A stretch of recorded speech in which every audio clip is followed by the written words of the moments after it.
Хөтөлбөрийнхэнд 23 настай физикийн залуу багш Гүндалаг онцолж байна. Тэрээр улсын физикийн 37 дугаар олимпиадын багш нарын ангилалд төрүүлж авраг болсон бөгөөд ажлын хамт олон түүнийг нэжгэнтэл алгадах шүүлээ авах бичлэг цахим орчинд эерэг хандлагыг төрүүлээд байна. Гүндалагын хувьд 10 дугаар ангиас эхлэн багшилж тухайн үед 12 дугаар ангийн сурагчдыг шалгалтанд бэлтгэж байжээ.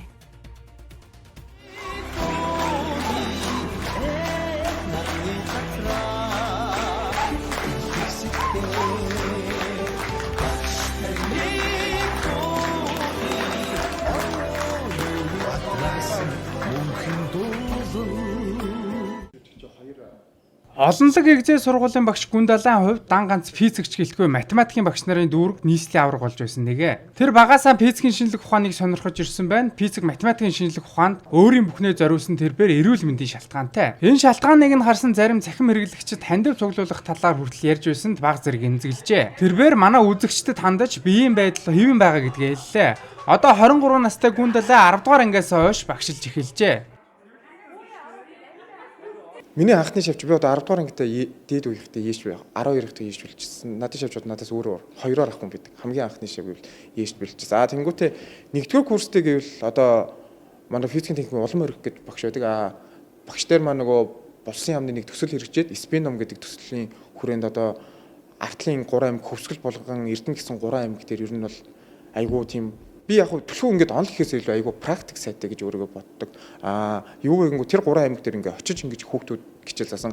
Хамгийн Монголын хойд хязгаар болох хөвсгөлийн ханх гэдэг сум дээр хөвсгөл далаа дээр морин чаргатай тах нөмрөөд ханх сумд очиод ер нь бол хичээл зааж. Тинчээ ер нь ингээд төсөлдөггүй. Би өөрөө ингээд аймгийн төвийн ингээд суралцж байж байгаа гэсэн.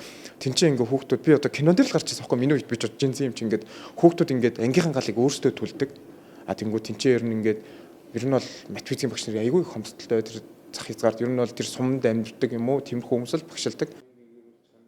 Гүндалагын багшийн ярьж буугаар физик математик сонирхож судалсан хүүхдийн логик сэтгэлгээ сайжирч нийгмийн аль салбарт хөлөө олдог байна. Мөн энэ чиглэлийн мэргэжлийг сонирхох хүүхдүүдийн тоо нэг үе бодвол нэмэгдэж буй талаар онцоллоо. Тэрбээр муусын физикийн ангийг ердөө 10 хүүхэд төгсдөг тухай ярьсан юм а. Тиймээс энэ төрлийн хичээлийг сонирхож мэргэжил эзэмшүүл хаач алзахгүй боловсон хүчин болно гэдгийг хэлж байлаа. Өөрөө 1 2 3 дахь курст ер нь бол ингээ төлхөө ингээ гой өөрөө айгу мундаг багш болоод ингээ олимпиад оролцоод ингээ явдаг багш болоод сайн шанар төрүүлэе гэж боддогсан. Сүүлийн ер нь бол 2 жил гарan мөрөөдөл маань ер нь бол их сургуультай үлдээ те. Ягаад тэр сайн багш нарыг бэлддэг багш болж болохгүй юм те. Ер нь жоохон ингээ амбицтай ер нь ингээ одоо их сургуульд сурж байгаа юм чи угсаа багш мэргэжлэр эзэмшиж төгсөж байгаа хүмүүс тэр багш нарыг бэлддэг ер нь бол багш болъё гэсэн ер нь бол зорилго ер нь байгаа даа.